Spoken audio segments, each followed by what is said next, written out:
We are. All right, we're going live right now, so I'm gonna put you on hold and I'm gonna punch you up, okay? All right. All right. As we've indicated about the scoring, how about the fact that with minutes played, lifetime, we'll average 46 minutes a game lifetime. Bill Russell, 44 minutes a game lifetime.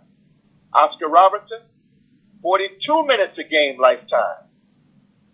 So when you look at how the guys from back in the day approached the game and how the game is approached today, you can see a difference from that point of view.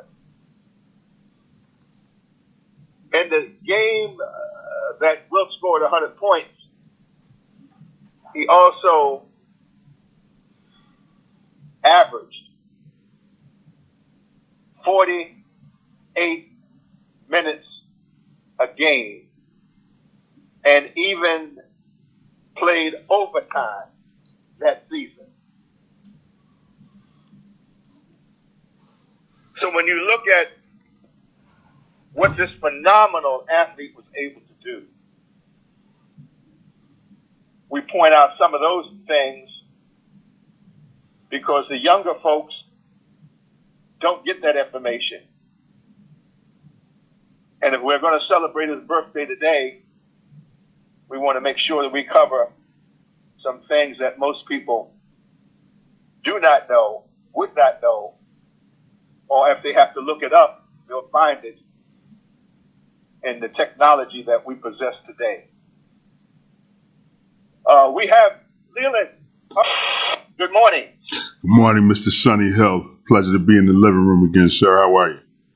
Everything is fantastic. You said to me last week you were working on a special project, and I said we need to bring that back to the living room because history is something that we need to share, bring my radio listenings up to date in reference to what you were talking about. Yes, sir. Well, it's quite fitting that we do this on Wilt Chamberlain's birthday because what I was referring to is that right in our midst, right in the city of Philadelphia, is a gentleman who recently celebrated a birthday as well. But that birthday happened to be a 100th birthday.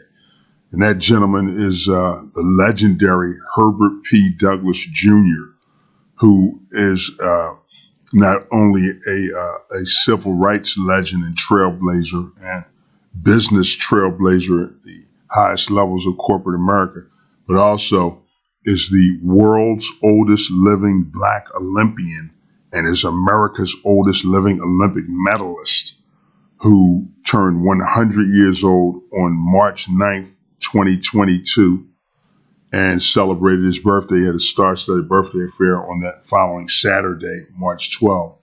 But more recently, on July 29, 2022, just a couple of weeks ago, was feted with a street renaming ceremony such that the block of 3900 Ford Road at the intersection of Ford Road and Cranston Road, just off City Line Avenue, happens to be now known as Herb Douglas Way in his honor. Mr. Douglas won a bronze medal in 1948, which was the first post-World War II Olympic Games. And he won that in the long jump, jumping 29 feet 4 inches. He 24.9. He would have broken Bob Beamer's record if he had 29.4, 24.9, and but went on to a legendary career as a civil rights leader and as a business person. So your people and your listening audience need to go by when they have an opportunity to see that sign and understand that history. And Mr. Douglas lives right there. He's born and raised in Pittsburgh. Was a member of the University of Pittsburgh Board of Trustees at this time at age 100, very active in so doing, but has chosen to live in the city of Philadelphia for nearly 30 years. Well, I think that what happens with that kind of information it's not distributed in the manner that you were talking about, because what happens, Leland, is at the time of Mr. Douglas, and as he was laying a foundation, it wasn't that easy because of the racial tension that was a part of America, still is, by the way, but also very difficult. And also from an Olympic point of view. You talk about Olympics today, it does not mean the same as Olympics meant in that day. Being an Olympian was something that was very, very special, not only from an American point of view, but from a world point of view. And we don't look at it and judge it and bring it to the forefront in the manner that you're talking about. No question about it. And from a historical perspective, what got Mr. Douglas into track and field was that he had used to listen on radio to the exploits of one of the greatest track and field athletes, greatest athletes of all time, Jesse Owens, who, of course, went and shattered Adolf Hitler's myth of the white, Ubermensch Superman, and went over there and won 4 golds right in front of Adolf Hitler, as did a number of other black athletes, by the way, one of whom I met and sat at his bedside, that being John Woodruff, who set the world record in the 800 in front of Adolf Hitler. I'll tell a separate story on that in a second. But when Jesse Owens came to Pittsburgh after winning gold on a tour or celebrity visits and such, he saw a young Herb Douglas, patted Herb on the head and said, "Son, you can be like me if you want to be. I saw what you're doing out there. Keep working hard." And Mr. Douglas took that to heart, went on and became one of the greatest track and field athletes at the University of Pittsburgh, was on the first team to feature black players at the University of Pittsburgh football team, and is the first black person to score a touchdown against the University of Notre Dame. All those little historical factoids. But with regard to Jesse Owens, Mr. Douglas, when he became an adult, went on to be the first black vice president at the then largest manufacturer of liquors in the world, which is a company called Shiflin and Somerset, which has since become LVMH Louis Vuitton. So every time you drink a sip of Hennessy or take a sip of Dom Perignon champagne, it was Mr. Douglas who personally and single-handedly built Hennessy into the world's #1 cognac brand. And in so doing, was insistent upon Hennessy and now LVMH donating more than $10 million to the United Negro College Fund for his work with the company. But he also hosted every year an awards banquet at the Waldorf Astoria in New York called the Jesse Owens International Award for Peace.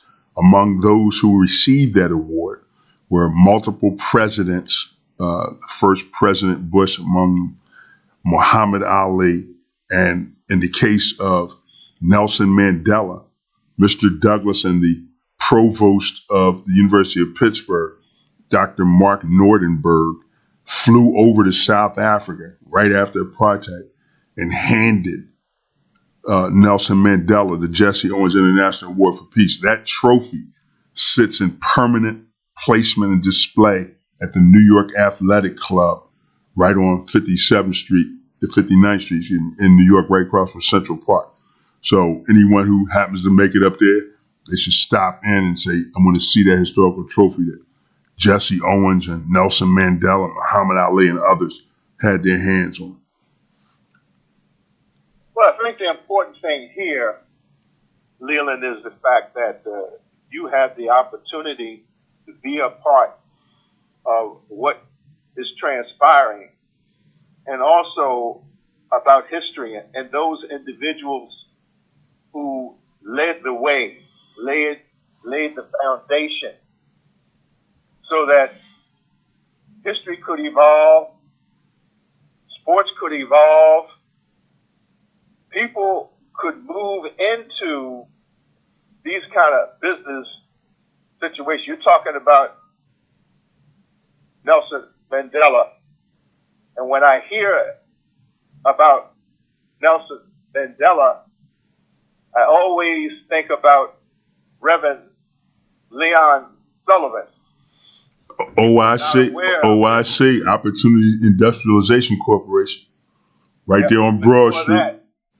But before that, he was the one that brought apartheid down in South Africa because of his philosophy to keep business from doing business in South Africa, which helped to bring South Africa to the point that where Nelson Mandela and his philosophy could allow the curtain to be raised and allow things to move forward in a more normal fashion, which actually will never be actually normal because of history. But I always think about those great individuals and then tying it in. When you spoke to me last week and you said, Sonny, I'd like to see if I could come back next week and talk about Mr. Douglas, which you have, and disseminate that information to our radio listening audience, because it's history, and if we don't know our history, we won't know how we've been able to move forward in the manner that we have. Absolutely. So thank you for that. Yes, sir. One last factoid. Again, another great institution in Philadelphia is the Penn Relays, the huge track and field event right down near Franklin Field. Well, the first